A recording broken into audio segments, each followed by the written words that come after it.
So we're going to begin now. Welcome to the first episode in which UNICEF student volunteers will ask questions to employees of UNICEF the Netherlands. The theme of this podcast will be the inner workings of UNICEF, and the podcast will explore how UNICEF works and in what ways they work to reach your mandate. Central to this episode is the way employees work and make choices. So this interview will be hosted by three international students, Teresa, Laura, and Sanjana. Herewith, we will do a quick round of introductions in order for you to get to know the people involved in this podcast. Shall I start or Teresa? Sorry. Well, hello. First introducing ourselves and then we'll, hello, my name is Teresa and I'm from Poland and I'm currently studying I'm in my first year of psychology. And on UNICEF Student Rotterdam, which I'm part of, I'm the head of marketing and which is in charge of promoting the message of UNICEF as well as promoting the events that we organize to raise money for Mothers of Burundi project. And I joined UNICEF because I wanted to have a positive impact on my environment. And I'm very excited to be part of the podcast. And it's very nice to meet you. Hi, everyone. My name is Laura, and I'm from Vienna, Austria. And I'm currently doing a master in clinical psychology at Utrecht University. I'm also the external affairs manager of the national student team. And that means that besides coordinating national events and campaigns, my team and I spend most of our time coming up with creative ideas to make sure that knowledge and experiences of different student teams are shared among each other. Thereby, we aimed at further connecting and strengthening the student network as a whole. And I think that this podcast format will be a great opportunity for volunteers to learn more about how UNICEF Netherlands works. And I'm beyond excited and thankful to be here today. And hi, I'm Sanjana. I'm from New Delhi in India and I study international studies at Leiden University in The Hague. I'm in my second year currently and I chose to focus on studying the region of Europe with regards to politics, history and culture, and I'm learning French as well.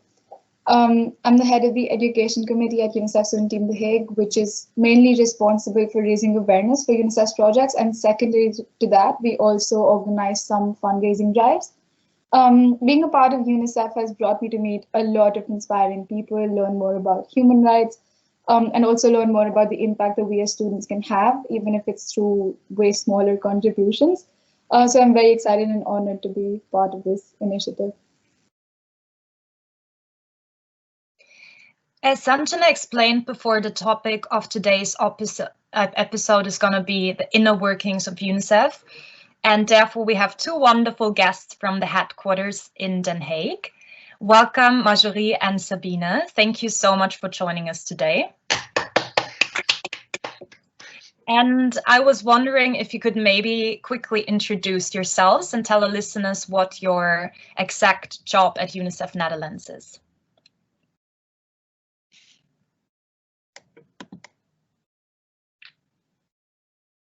Okay, so hello, my name is Sabine and I work at UNICEF. I'm here for a little over 7 years now.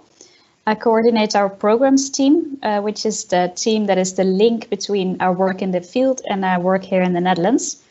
So what we aim to do is we have an eye on the whole world to see what is going on and what is UNICEF doing, and we translate this literally and a bit more figuratively speaking to the work here in the Netherlands to help our fundraisers, but also our advocacy officers and our press colleagues and so many more.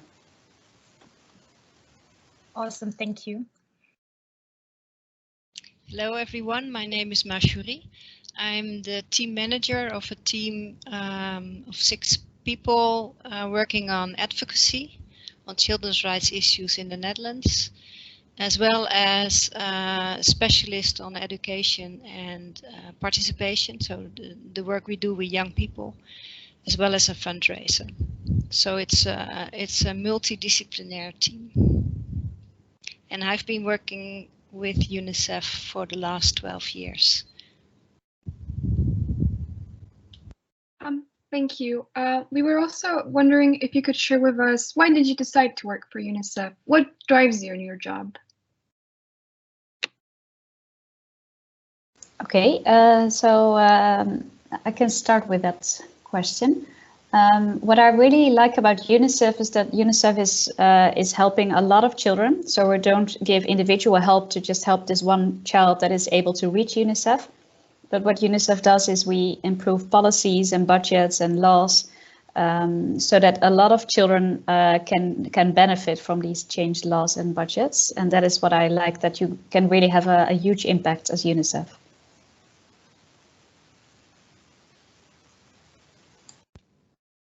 Yes, I can only add that this is the same motivation for me to work for UNICEF. I've worked for a smaller children's rights organization for a long time, but UNICEF has offices in a lot of countries in the world, which makes the impact of UNICEF much bigger than most other organizations, as well as it has many experts working that have great knowledge about children's rights or specific issues, and that is very accelerating for us to learn more about things and to make use of that expertise in our work in the Netherlands. So this is my main motivation to work for UNICEF. And lastly, for this topic, we'd also like to know what does a regular day on the job look like for you? Yeah, well, actually, that's a nice thing because not one day is the same. It's a very diverse job. Sometimes today, for example, I'm working on a fundraising proposal for a big lottery, and we hope to get more funding for a project that we do on child protection. And this morning I gave a presentation to a lot of students, more than 100 students from the hogeschool, about child's rights as well. And sometimes I just read the news and see what is going on. So it's very different each day. There's also a lot of meetings because we need to discuss with other people also from around the world. So you're, on the one hand, you're in meetings with people here in the Netherlands, but you can, within an hour, I can be in a meeting with someone in Iraq or in Syria or somewhere else. So it's a very international focused job as well.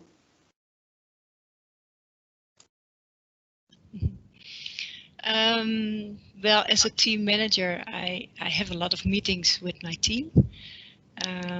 I support them both on the content of their work, as well as on their issues as an employee from UNICEF. But I also support them directly in their work. So this morning we had an interesting session with many people from different organizations to discuss research we're doing with them on the living circumstances of children in asylum centers in the Netherlands. So this was a first analysis, and I was there to be able to support my colleague in how we are writing the report and publishing the report. So it's like Sabine said, it's very diverse each day, which makes it also very interesting as well. Nice. Thank you for your interesting answers. With a first general topic, we kind of want to dive a bit into how project management is done at UNICEF Netherlands. And therefore, I was wondering, Sabine, could you maybe tell us a bit about how UNICEF Netherlands decides on which projects they support? Yeah, I can. Well, we actually really look at what the donor wants, and the donor means the one who is funding or gives us funding for this project. So some donors are more interested in education, others say I'm specifically interested in a country where I also work, for example, Ghana or Mali. Others say, no, I don't want the more traditional programs, I want something that is very innovative and very unique. So we offer them something, for example, there's this program that we support where we teach women and we help them in collecting waste. And then from this waste, school material is built. So we build these plastic bricks, and with these bricks, we build schools, which is something that a lot of donors really like. So the starting point is always the what the donor wants, and sometimes it's what the press colleague wants. So, for example, my colleague can say, I know that the press is very interested in a program in Syria, for example, and then if we support this, select this country, then we get more opportunities to have a position somewhere in the news or in newspaper. I see, that does make sense to me. I was wondering, are there certain criteria that a project needs to fulfill in order to be selected by UNICEF Netherlands? Yeah, we do say that it needs to be, well, of course it needs to fit the donor. It also needs to be a concrete program. So sometimes we see that programs can be very, it's a really big program, and then we can only support this really small thing. And that is something that our donors always find a little bit difficult because then they have this idea that they give funding, but it doesn't really make any impact because it's only such a small amount. So we say make it a bit concrete, make it a bit small, and also some topics that relate or are familiar with donors or with the Netherlands even. If there's a link with the Netherlands, it always helps to attract donors. I see. And furthermore, I was wondering, do you ever run into dilemmas when you have to select projects? Yeah, we do. In the selection process, like I said, how big a program can be is sometimes an issue because it's too big. But we also see that some programs are quite technical. And that is also because UNICEF is quite a technical organization. We work a lot on technical advice. We help governments improve their policies or their budget or their laws and regulations, which is very important work, but it's also sometimes a bit boring for donors because they say we just want these plastic bricks that are really concrete, and for $5 you can have one brick, and that is something that really resonates with us. So sometimes it's a bit harder to sell UNICEF's work. So we are really looking for those projects that are not too technical or not too boring, but are just concrete and exciting. I see. You already mentioned that donors play quite a big role. We were wondering, would you say that UNICEF Netherlands takes on the same role with domestic problems as with global problems? No, this is quite different. I'm not sure. I'll say a little bit more about the division between UNICEF Netherlands and UNICEF in general. Mm-hmm. Because UNICEF International is a UN organization. UNICEF Netherlands is not. We have some sort of a cooperation agreement, is what it's called. So we're some sort of franchise from UNICEF International. So we don't fall directly under the UN, but we are the one who are doing the fundraising, and we speak on behalf of UNICEF. And that difference is there because the Netherlands is a high income country. So we don't need the help of the United Nations, while other countries often do need that help. So in more developing countries, we, for example, help in repairing the water system of setting up a school system. And that is something that in the Netherlands, we have our government who does that.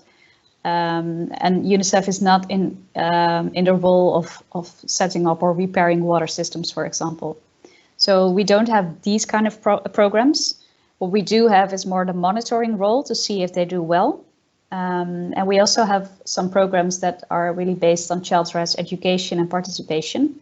And of course on advocacy and research, but that is something that Marjorie will tell you more about later. Thank you. So now we would like to take a look at the money side of project management, specifically fund division. Mm-hmm. And Sabine, what is your role in the process of fund donation division between the national and international projects? Well, actually, this is also quite a little bit of a complicated system, but almost all of the funding that comes into UNICEF directly goes to headquarters in New York. That is something we raise funds for often, and that is something that we donate our money to or allocate our money to. And in New York, headquarters, they decide where the funding is going. So they decide if it goes to education or to a certain region or even to a certain country. And that is very good that they do that, because if donors could only decide where funding goes to, then some countries who are in desperate need of funding but are not that popular, or they're not in the media a lot, they don't get a lot of funding while they actually need it. So this is something that UNICEF in New York does. Then we also get some funding for programs here in the Netherlands on these advocacy and research in child's rights education, like I said. And that is something that our management board is deciding on. So there is this strict percentage. We can use a little bit of the funding for programs here, and then our management decides where it will be allocated to. Thank you. We were also wondering, did the fund division change because of the current pandemic? No, so the funding decision is just something that is set in stone, so that is not something that changes. But what did change is that more and more focus is coming towards, or more inwards, on the Netherlands for the situation of children here in the Netherlands. Because people say, and they say, okay, these developing countries need a lot of funding and need a lot of help, but here in the Netherlands things aren't that good either, so why not help our children here in the Netherlands as well? So that is something we do see that is changing, and we try to adapt a little bit of it as well, but we also say, because of the COVID pandemic, actually, the work of UNICEF in developing countries is even more necessary because the situation is getting more and more hard and difficult there in these countries. For example, on education and child protection and health and so much more.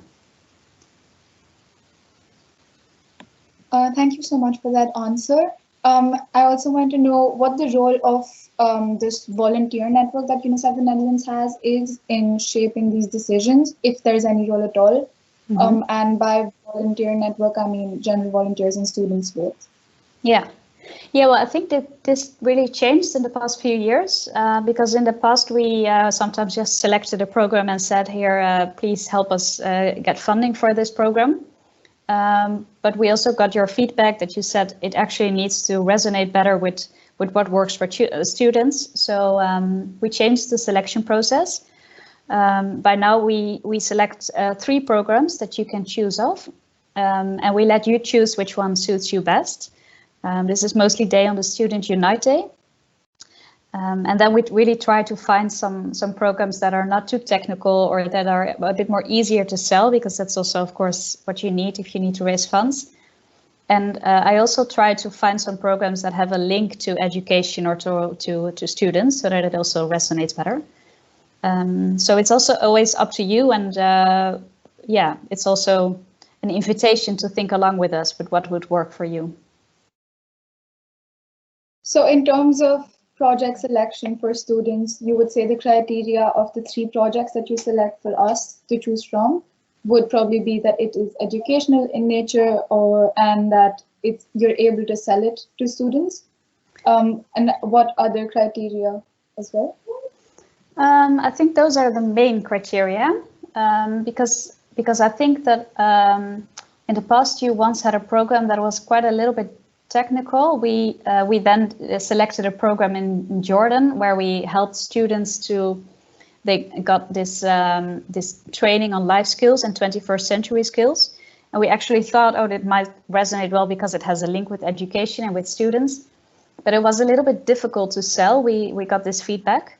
So for last year, we presented you 3 programs that were a little bit smaller and a little bit more concrete. Like the program that you selected in Burundi is a program around nutrition, where women get workshops on what good nutrition is. And yeah, this is something you really chose for yourself because it was more concrete. So concrete, not too technical, maybe with good ability to have photos and videos, etc. And something that is also one of the focus areas of UNICEF Netherlands itself, so that there's a lot of communication material. I'll stop there.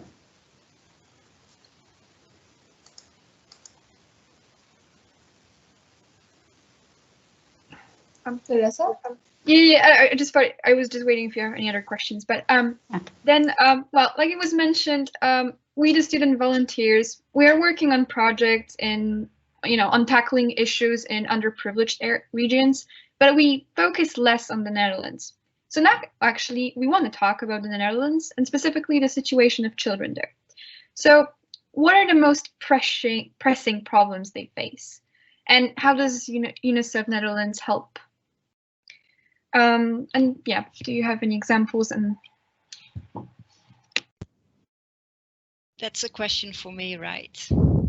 Okay. The NGO Coalition on the Rights of the Child, the Dutch NGO Coalition on the Rights of the Child, which we are part of as UNICEF Netherlands. The coalition publishes its report on the implementation of the convention by the end of this month, or the end of April actually.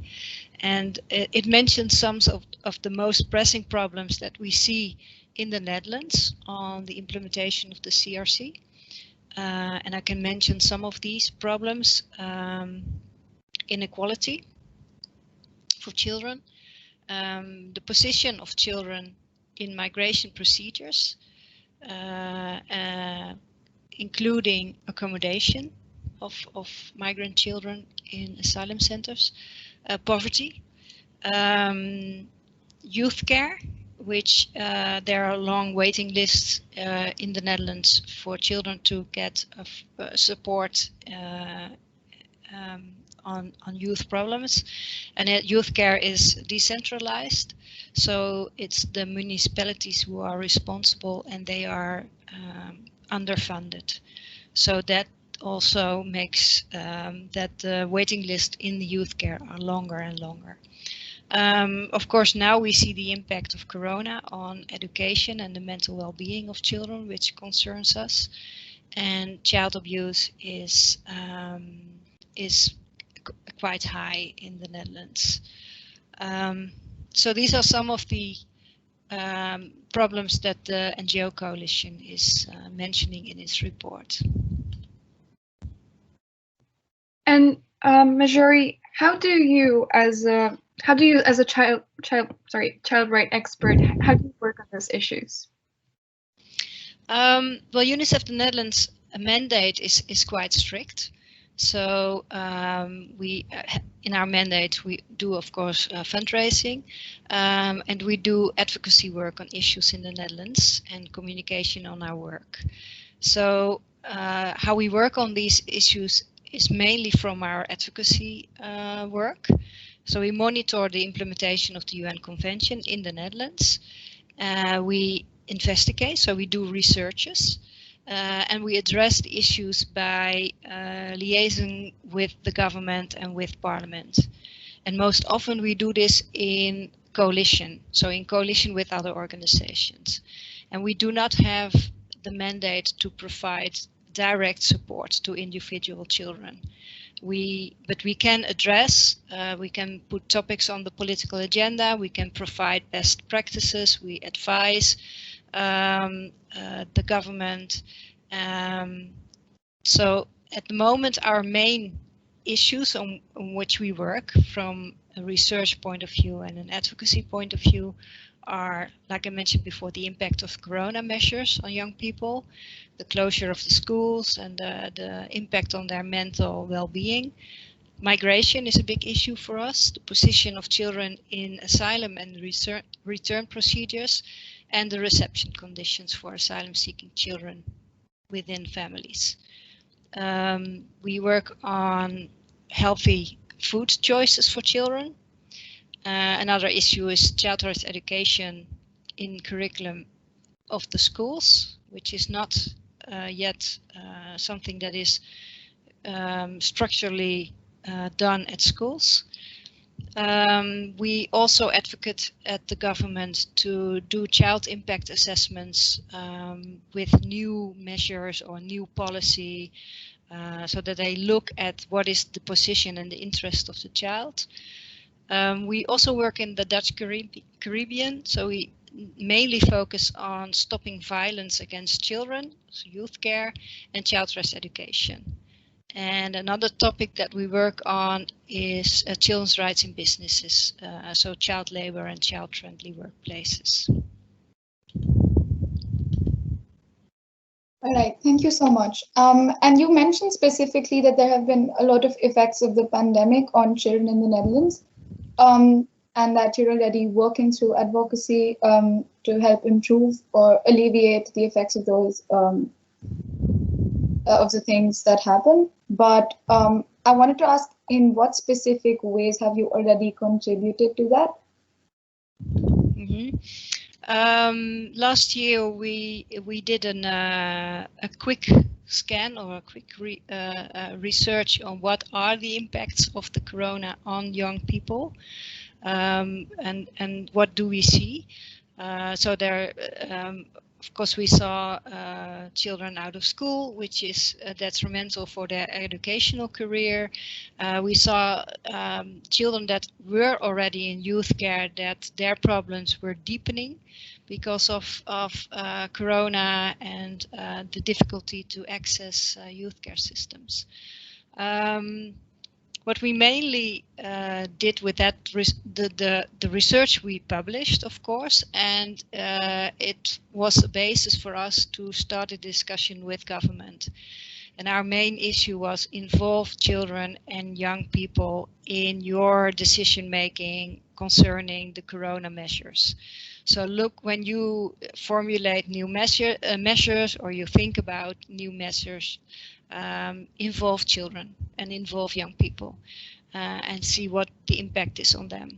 So this is a very tough advocacy because it's not natural for the government to do that, and at the same time there are a lot of interests, the interest to keep people safe and sane and healthy.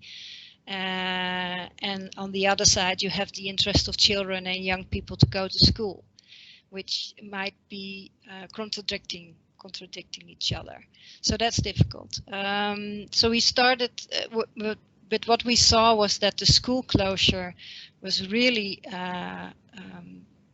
had a bad impact, a negative impact on young children. So we involved scientists, professors and other organizations to form a coalition and to pressure the government to reopen the schools quicker and to do that in a safe manner. And that's what we have been working on for the last couple of months. At the same time, we are in discussion with the government on how to restore society and how to restore the world of children after corona. So the government is already thinking about what we do when corona is over and everybody is vaccinated. How can we restart society? And we are involved in that, and we try to also involve young people in that discussion. Thank you, Marjorie, for these interesting insights. To close this topic, I was wondering, is there a way that we as student volunteers can help the children in the Netherlands?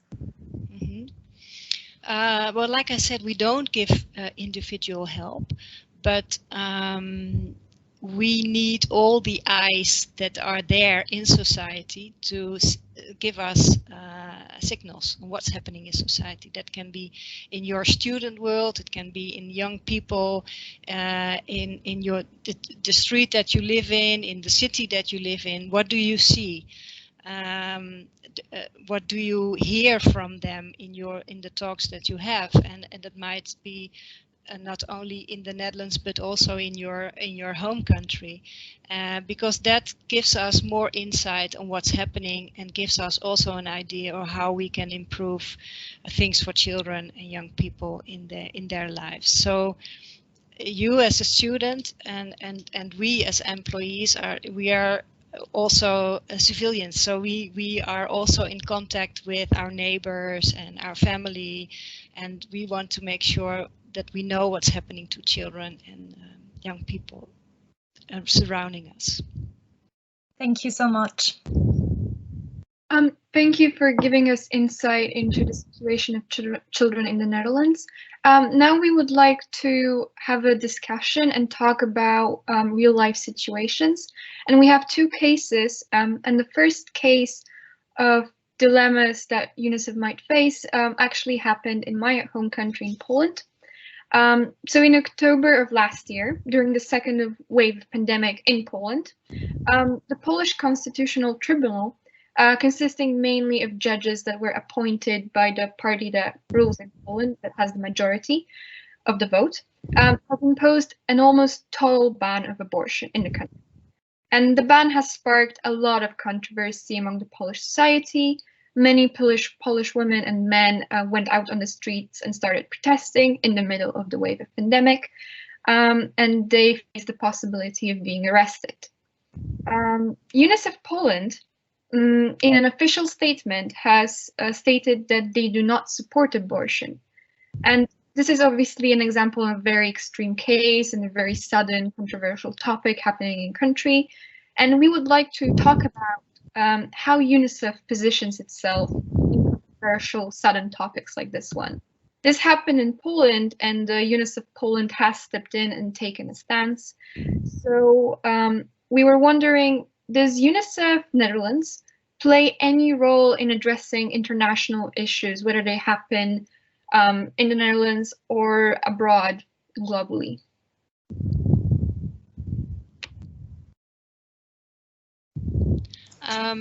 Sorry, I was waiting for Sabina, but I can also start and then start. Yeah. Yeah. Yes, we do take a stance on some of the international things that happen in the world, but only when it has a link to Dutch policy. Because and then I'm talking about UNICEF the Netherlands, so not about UNICEF internationally, but UNICEF the Netherlands. So we do take a stance, for instance, on migration issues or development aid that has a direct link with our Dutch government and Dutch policies. But on the issue of Poland, we as UNICEF the Netherlands, we will not take a stand on that. That is up to UNICEF Poland or even UNICEF internationally. Sabine, do you have anything to add? Yeah, just to add a little note to that is that we, as I explained, we are part of UNICEF, but we are not UNICEF. So UNICEF International is the one who is usually the one who sends out the official positions of UNICEF. And then says, this is for all the UNICEF offices in the world, this is the official UNICEF point. So we don't often go out and formulate our own position unless it has a Dutch link. And even then we always discuss it together with UNICEF to see if it's in line with them and with our official position. So like Marjorie has mentioned, UNICEF Netherlands only reacts when it connects to Netherlands and their policies, but not in any other cases, if I'm understanding correctly. Yeah, but sometimes UNICEF does ask us, like this is something so big, for example, attacks on children in Yemen, for example, or Syria. Then UNICEF International asks all countries, all UNICEF countries, to take a stance and to say this is something we condemn as UNICEF or we worry about it. So we do that sometimes, but then only if they ask us to do that. So now we're going to move on to the Netherlands.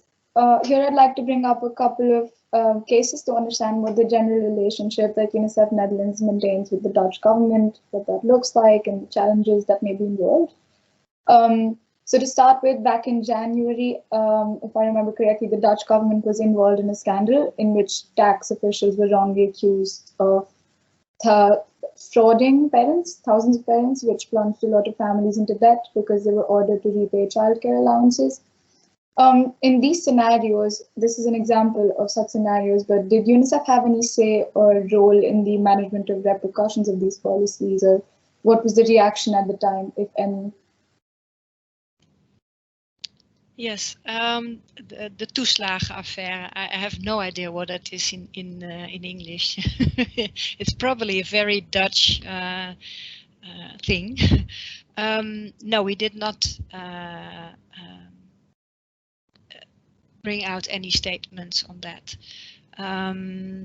Mainly because it's not, well, it might be in our mandate, but we do advocacy on a certain amount of topics. And we can do communication about these topics, which we are an expert on normally spoken. So we have to limit ourselves. I mean, there are many things that might go wrong in the Netherlands or might happen in the Netherlands, and we can each day we can publish quite a lot of statements, but we have to limit ourselves because of capacity as well as capacity in communication. But it might happen that somebody asks us or the media asks us to bring out a statement or to give our position on this topic, and we might do that because but then only from a child rights perspective. So we always go back to what does the Convention on the Rights of the Child say on the rights of the children that were affected by this affair or thing that happened, and then we look at from that point of view. So then we are not actively reacting, but we are passively reacting, meaning that we are asked by the media or even by the government or by other organizations to speak out, and we might do that then at that moment. But we're not asked in this toeslagenaffair thing. So we did not speak out, which doesn't mean that it didn't negatively impact a lot of children, because we know that that happened, and it also made sure that a lot of children were living in poverty because of this this thing. All right, and although you just said that UNICEF Netherlands tends to not speak out when it concerns international issues, I have another scenario, but this is specific to the EU. But since the Netherlands is a part of the EU, I was still hoping that there would be some connection. But there was the scandal with Frontex recently, which is the border agency, and there was a news report that they were pushing boats of refugees away instead of rescuing people. And now the EU has granted extra funding for drones to them so that they're not obligated in that sense to rescue people, because if they see boats, then they're obligated to rescue people from them. So does UNICEF have any say, like does UNICEF Netherlands have any say in this situation? And has this even been an issue that UNICEF the Netherlands concerns itself with? Because I also know that UNICEF in general works with refugees a lot, of course. So in that sense. Yes, it's a very good question. We do a lot of advocacy work in the field of migration. And of course, what's happening in Greece or on the borders of Europe affects us as well, affects the people that are fleeing to the Netherlands. And our Dutch migration policy is influenced by what the EU decides. So there are a lot of discussions within the EU on how to deal with migrants and refugees. And of course, the Dutch government has a stance on that, has a quite a firm position. So we as UNICEF, the Netherlands, also have position on that because we influence or try to influence the Dutch government. In the field of the European Union, we work with our European office in Geneva. It's the office that coordinates the work of our country offices in the eastern part and middle part of Europe. They have a coordinating role in how UNICEF deals with migration on advocacy level. So anything that we, if we want to speak out about something like that, what's happening in Greece, we discuss this with our counterpart, our colleagues in the European office, well, the name is ECARO. We like abbreviations in UNICEF, but it's our office that deals with Eastern European countries and issues on migration in Europe. So we discuss with them what is UNICEF's position on this, and UNICEF is speaking out against pushbacks at the European border. We are quite firm about that. We want children to be protected in every part of Europe and outside of Europe as well. We want to make sure that governments understand that children on the move are an extreme vulnerable group of children that needs protection in any way, and that Frontex has to make sure that the children they come across in their work are being protected. So what we do as UNICEF the Netherlands is that we have joined a coalition of organizations in the Netherlands to ask the Dutch government to relocate children from the Greek islands to the Netherlands. Everybody knows the refugee camps in Lesbos and in the other Greek islands, which has horrible living conditions, and we have been asking the government to relocate 500 of these children to the Netherlands. This is a very tough advocacy issue. The Dutch government is very, very, very firm on migration, very negative. So this is not happening. These 500 children are not coming. After the fire in Lesbos, the Dutch government made sure that 100 people were able to come to the Netherlands, but not the most vulnerable children that we saw. So we are not in agreement with the government on that. We have also discussed with the government if they can do more in Greece, if they don't feel the responsibility to improve the situation of children in Greece and on the borders of Europe. But like I said, it's a very tough discussion. Actually, our director has another talk with the Dutch government or a policy officer within the next few days, and these topics she will bring up every time again. But we also do that together with our colleagues at UNICEF. So there's an international migration team at UNICEF with great experts on the topic of migration, and they help us in the discussions that we have with the Dutch government. But this is so we speak out, but it's a very, very, very difficult situation as well, because we do have a program in Greece. We have a semi-country office / Netcom in Greece that works in the refugee camps and works together with the Greek government. So that also sometimes limits in how critical we can be towards the Greek government. That was actually going to be my last question on the topic as well. What you just mentioned, that the children that were supposed to come to the Netherlands, the 500 children.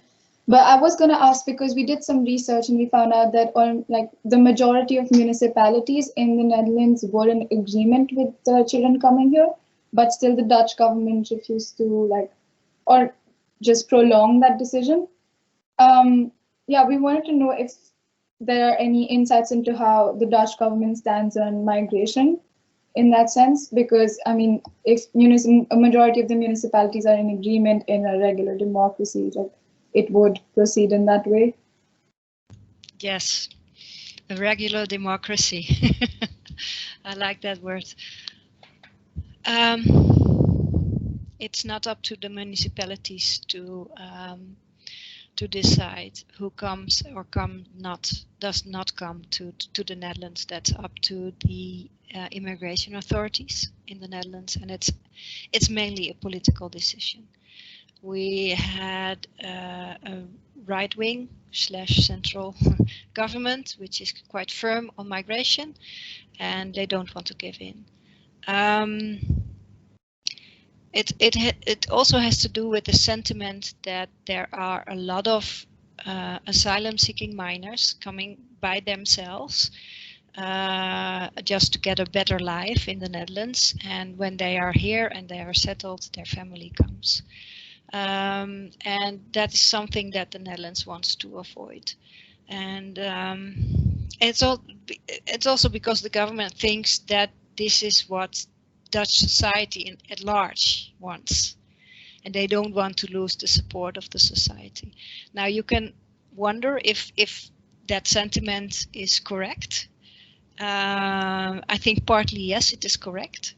Like we are living in a bubble, so we think that, you know, everybody who needs a refuge should be able to come to the Netherlands, but there are a lot of people in Dutch society who do not agree with that.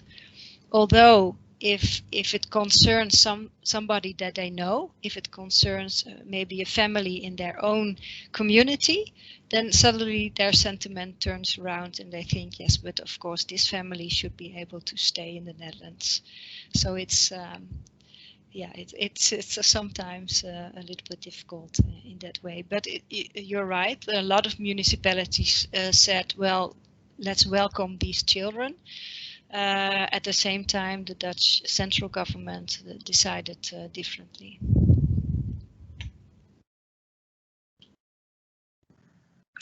Thank you so much for this interesting insights. I'm gonna ask the both of you a few general questions to wrap up. Well, we kind of assume that UNICEF as a brand has to be relatively consistent in taking a stance on controversial issues. And we were wondering, what are the limits related to how UNICEF can react to such cases as the ones we just discussed? I think the limits are that we are a UN organization, meaning we are one of our core activities is diplomacy, which makes us really different than some NGOs who can be more activists and speak out more loudly and publicly. That is something we don't often do. And you do see that if UNICEF speaks out, then the world is listening often, because we don't do it that often. But that is probably the biggest obstacle in some way, if you can say, that we always have to be a bit diplomatic, which can be a bit frustrating as well, because sometimes you think, why don't you just speak out louder or just condemn this? But as I said, it does also give you this power that people listen whenever you do say something. Mm. Yeah, and it has also to do with the way we work in a lot of countries. So we work together closely with the government. We provide technical assistance and advice, and we do not want to negatively impact the relationship. And we can speak out, but we do that a lot of times behind closed doors. So it's not publicly, so it doesn't shame the government in a public way. And that makes us being able to keep having these discussions with the government. So we don't want to close off our road or our entry into the government. This is not in the Netherlands, but there are countries in which we work that have a very difficult regime, a very authoritative regime. And we want to be able to work in these countries as well, because we are there for the children. And if we are not there, then who takes care of the children if it's not the government? So in some countries we are the last organization working there, working for children. And we can only do that if we maneuver very carefully with the government, and sometimes don't speak out publicly, and that's a balance that we do. And this is not the case in the Netherlands, of course, but it's something that's happening in other countries. In the Netherlands, we also work in the Dutch Caribbean, and that is quite a different relationship than we have here in the European part of the Netherlands. So in the Caribbean part, it's sometimes more difficult for us to speak out, Also because we get a lot of funding from the government to do our work. So it's sometimes more difficult there to speak out loudly, because we don't want to ruin our relationship with authorities on the islands. I see. You kind of touched upon this already a bit, but I was wondering, have there been situations where you didn't personally agree with UNICEF stances and actions? And if so, how did this make you feel? There are quite sometimes when I just what I said, like that I hope that UNICEF is a bit more firm or a bit more outgoing, and that always makes you it feels a bit frustrating. But I also see the advantages that Marjorie just talked about. For example, I know that here in Western Europe, topics around sexual reproduction and health and rights are quite normal here, and important as well for us to speak about it openly and to work on that openly. While for other countries that is not the case. It's always a bit difficult to work on it, or it's a bit more because countries are more conservative or have a different view on that. And there you really see the advantage that although UNICEF doesn't speak out, we do work on these topics, but we don't say it publicly. And then it doesn't always help to speak out. I mean, sometimes the best way to reach your result is to just don't speak out, but then still do it, but then behind the scenes. Marjorie, do you have an example of some time you were frustrated with UNICEF? Sometimes I would like UNICEF to, of course, to speak out more publicly or to formulate a position more quickly. So, we want to, if there's something happening in the Netherlands or in Europe, then we want to have a position within the hour. And also because the media ask us to give a position. But UNICEF is very, besides being bureaucratic, it's also very thorough in how to formulate their position. So, you might get a few days later, you might get a very diplomatic position that you think, yeah, but, I could have thought about that myself, and it's not helping, or I want to make a more firm position. So that might be very frustrating. Yeah, but at the same time, I've chosen to work for this organization because UNICEF can be helpful and supportive in many other ways. So, and that's also a very positive thing that I want to mention. So yes, frustrated at times, but I can also see the strength of this very diplomatic organization.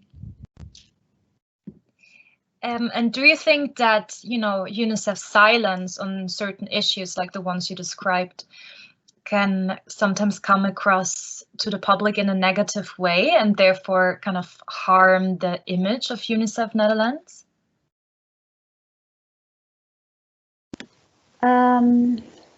I can imagine it can come across as negative because we, as Marjorie said, sometimes it takes us a while to formulate a position. So you can be seen as like UNICEF, why don't you step up? But yeah, I think it's a bit of a repetition of what I just said, that sometimes I think we can often explain why it takes us a little bit longer. Because it's such a delicate balance. Yeah, and that is also, I mean, I think it's sometimes the idea that it causes more harm if we speak out too quickly and too actively or too intensely. We can lose our credibility with a lot of parties that you don't even think of at first. So that is why I think it's worth the sometimes perhaps negative impact that it can have if we wait too long. So this is also the balance we make. Yeah, and we base our position also on the Convention on the Rights of the Child. And sometimes the Convention on the Rights of the Child is not very clear about certain topics. For instance, on abortion, which has been one of the discussion topics while developing the UN Convention. So this is something that different countries, different cultures have different opinions about, and that makes it difficult for UNICEF to have a clear one voice on this topic, and that makes it more difficult for us to speak out. But you see that the UN Committee on the Rights of the Child in Geneva is formulating more and more general comments.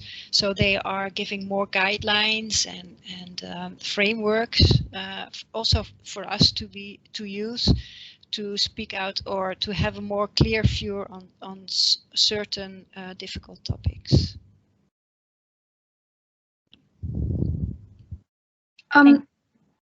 Thank you for letting us into the world of inner workings of UNICEF Netherlands. And we would like to end this podcast on a more positive and hopeful note. So we would like to ask you if you could share with us any advice you might have for student volunteers or a message. Well, let me first say that I'm always very, whenever I tell my friends or family about UNICEF, I always mention student teams because I'm very proud that we have them. And I really think it's such an honor that there are so many students that want to step up for UNICEF and, I mean, do the fundraising, but you also organize so many interesting presentations. I've been to quite a lot. Because that is also part of UNICEF, of spreading the word, or at least to inform people that UNICEF exists and also more in-depth topics. And that is what I like, that you also just, that you are quite innovative and don't shy away from the more diplomatic stances that we sometimes perhaps take.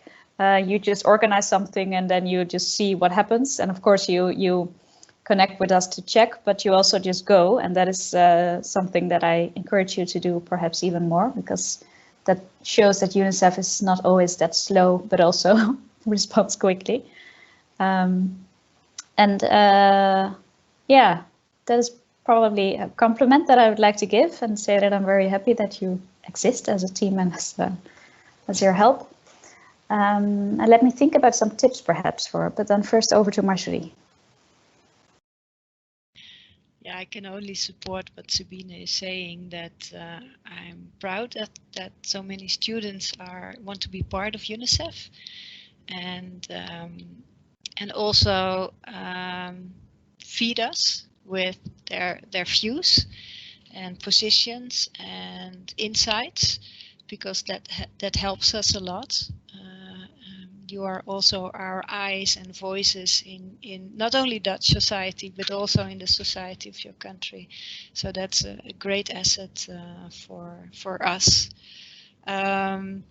You have a very important role to play in promoting UNICEF, but also promoting children's rights, because in the end, that's more important than UNICEF, maybe children's rights. You have a very important role to promote children's rights in your surroundings, in your university, in the work you are going to do, in your group of friends, in your family. So we need you to tell the story of children's rights and to help us make the lives of so many children better. So over to Sabine again. Yeah, I was just listening, so inspired to you, so I didn't think of any advice. But maybe I'll be there if everything goes according to plan, of course, with COVID, on the Student United as well. And I would like to hear also perhaps more a bit there on what you would like to see, because we talked about the program selection and about programs to select. It would be a great help if you could help me a little bit as well in that, in what would work and so on. And for the rest, just continue. We also, yeah, maybe to end with, we often get questions from people who reach out to UNICEF, and they just ask these questions that are often quite basic or easy to answer.